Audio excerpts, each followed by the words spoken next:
anyway, so January 1st, 2018 begins with a supermoon. Now, one of the things that is outstanding about the month of January in 2018 is that the month is bookended by supermoons. Now, that word, supermoon, was initially coined by an astrologer, actually on the internet, which basically means it's a time when the moon is closest to the Earth. We call it perigee, when the moon is very close physically to the Earth. So depending on where you are on the planet, it can appear huge from your perspective. So that was where the phrase, the coining of the word supermoon first began, and now it's all over the net, and astronomers use it as well. So this particular full moon is in the sign of Cancer, and because full moons are always the opposite sign that the sun is in, and the sun is presently in the sign of Capricorn. So the moon is being lit by the Capricorn sun. Now, there's a configuration in the sky that occurs with this particular supermoon when it is exact, that is what we call a kite.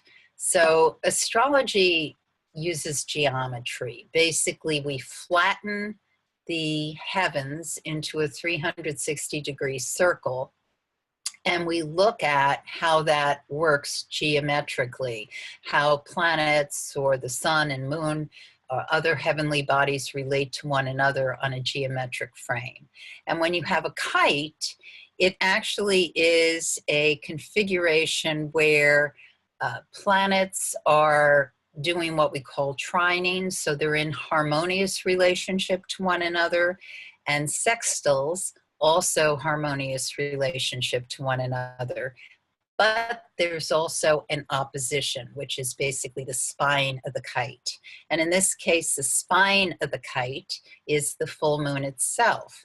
Now, this full moon has an extra kind of intense energy around it because the planet Venus is very close to the sun at this point in time.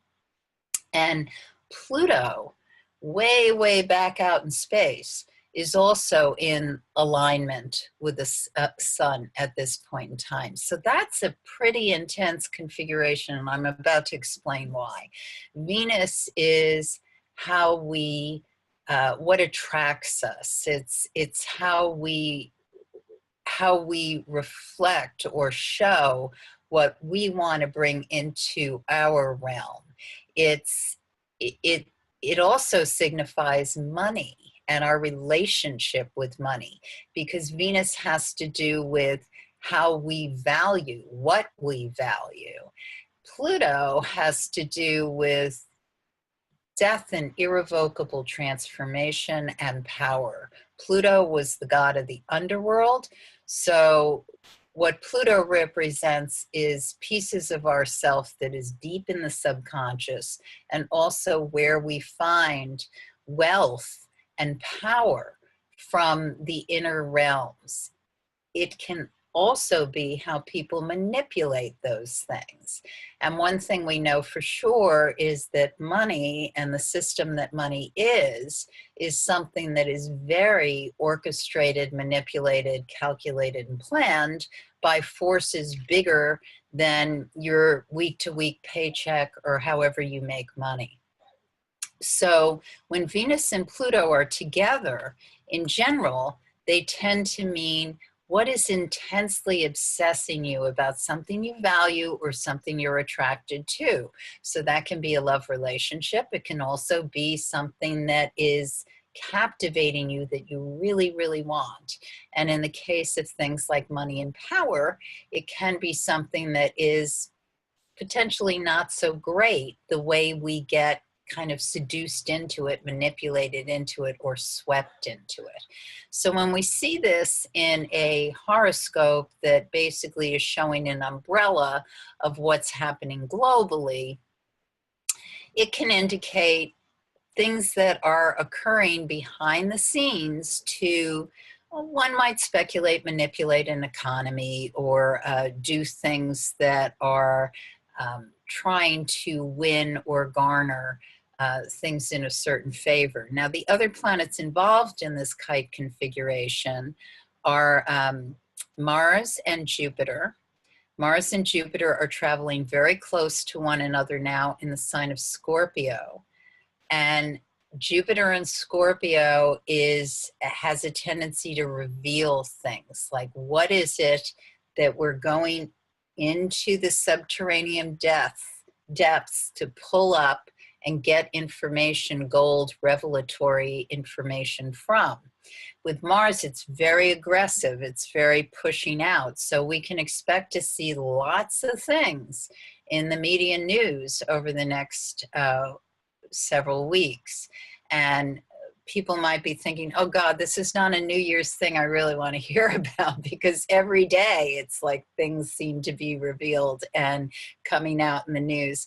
But this is information that is pieces that give us things that can either feed the fire of what really promotes and makes that how we can use power and money in a way that's very dynamic. It can also kind of explode certain things so that stuff is revealed to let more information in.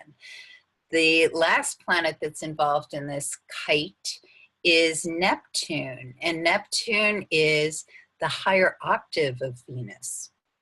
So if Venus is an expression of love, what we're attracted to in love, what attracts us with what we value, Neptune is the higher octave, how we're all connected in this great universal and unconscious.